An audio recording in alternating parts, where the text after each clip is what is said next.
Welcome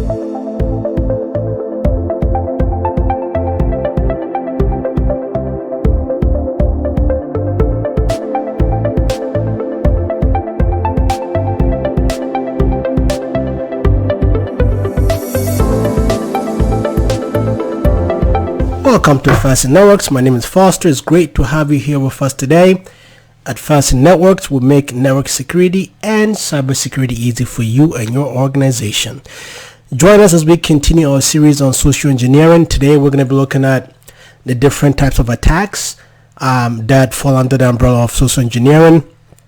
And as we already shared with you, a lot of these we've already touched on, but we're just going to expand on what we've already went over to give you a couple more that are out there that you need to be aware of. Okay, so let's jump in.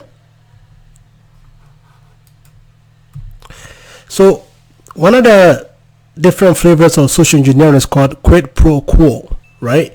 Basically, the gist of it is to doing something for something in return. Okay, so I do something for you, I get something back in return, and in that process there's some level of deception or form of scheme to steal your information. Okay, so the scammer might give you something, and as a result, they for payback for them, they might ask for some information. Okay, they might ask for something that you would normally not give them, but because it did you good, you want to pay in kind, right? So sometimes people are too quick to pay back and to divulge information that they should keep secret or keep confidential. Okay, so that's really the essence of quid pro quo, doing something for something in return, but in this case it's a means to deceive and to get your personal information that can be used to launch a cyber attack on you or your organization. The next one is baitin. Okay, so baitin, is like going fishing, right? You put little bait on a fishing rod and you put it in a lake or water, and the fish sees that, hey, there's food here, let me go get it, and in the process the fish is hooked. So it's the same thing, right? It's something to entice you, and most of us are curious, right? So you see something that's good, especially if you were walking by the bank and you saw if you're in front of an ATM and you saw USB stick, you might think, hey, maybe somebody might have left this. It has to have good information. Or you went to your place of work and you saw something on the floor, you might pick it up. And a lot of us, because we're curious, once we pick it up, we want to see what's on it. And of course, if it's USB or a CD or whatever the case is, it could be littered with malware and all kinds of spyware and stuff. So you plug it in, you start running it, and there you go, there's a problem, right? So curiosity is really what gets the best of us when it comes to baiting. Something is dangled in front of your face, you see it, you click it, you touch it, you feel it, and next you know, something is happening behind, unbeknownst to you, that gives the cyber criminal or the attacker a leverage over you. So we got to be careful. If something seems too good to be true, you want to avoid it. Okay, it's just a general principle in life. Anything that seems too good to be true, there's a good reason why it feels that way. So you want to avoid those instances and scenarios as much as you can. The next one is pretexting. Pretexting is also sort of like baiting, but the difference is that you establish trust, right? You establish trust with the people or the victim. So in this case, the criminal is going to establish a trust with you just so that they can get more out of you. Okay, it's like in these dating things that are going on today, you go to somebody's social media profile, everything was good, you start talking to them, and later on you find out that what you saw is far from reality or far from truth.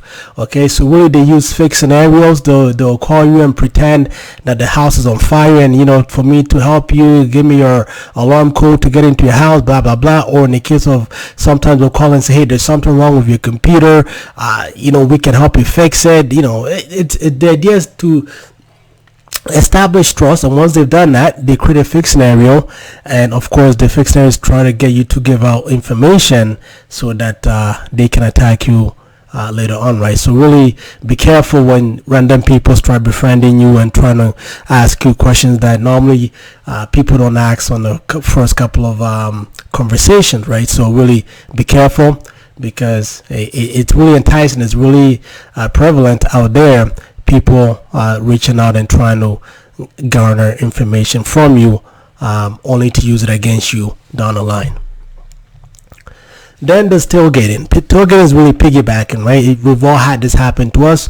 If you work in a corporate office, usually there's a gate that you have to swipe your badge to get access, and sometimes people forget it. Yes, employees do forget their badge, and instead of going to security to be escorted or to be allowed, then sometimes we just sit, wait by the gate, and when somebody swaps their card, we walk right behind them. It's the same thing. The criminals wait, somebody comes, swaps the card, they walk right behind, get in the elevator, and next thing you know, they're in places that they shouldn't be, right? So really tailgating or piggybacking in the case where a restricted area has been breached by somebody who should not be there because they tailgated and nobody stopped them. So we want to watch out for these things.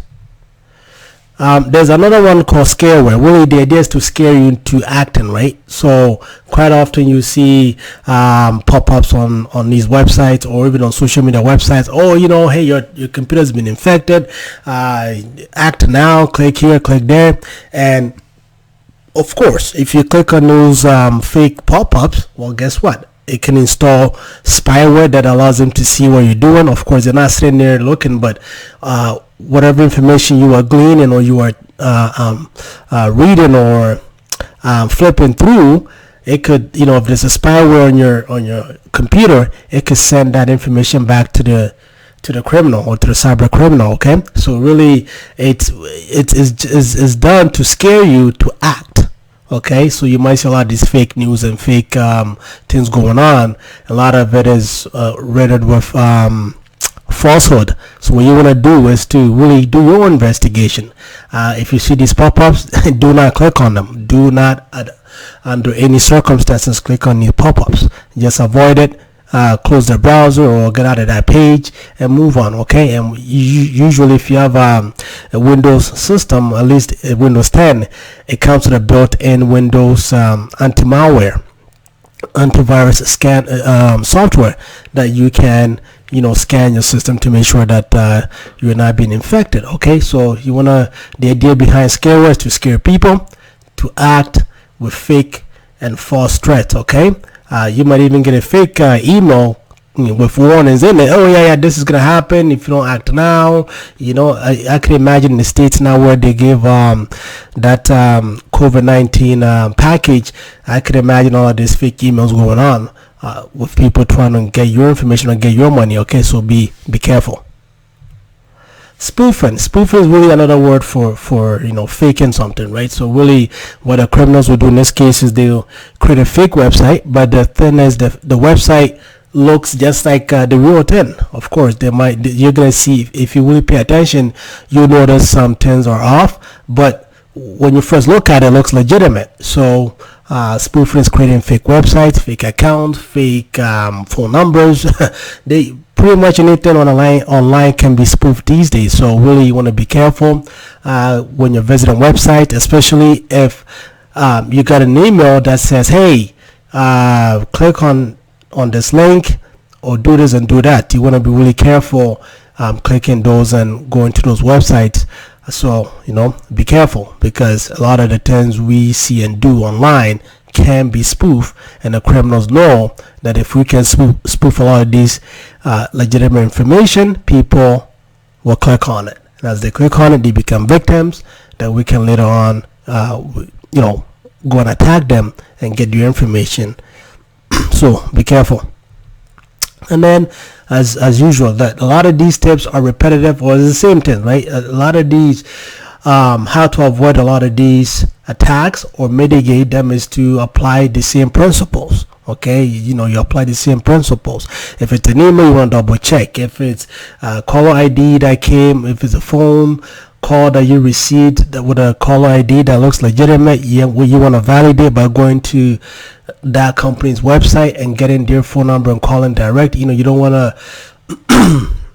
to just call the same number that called you, right? So a lot of these things are just is the same principles that you will use to protect yourself. Of course, if you are as a business, then you have technology to really help you. But as a general rule and principle, getting educated, being aware of what's out there, changing your password, never giving your password to anybody over phone or email, paying attention to details, avoiding sharing your sensitive information in public spaces like social media, or even sharing sensitive information over Hotmails and Gmails.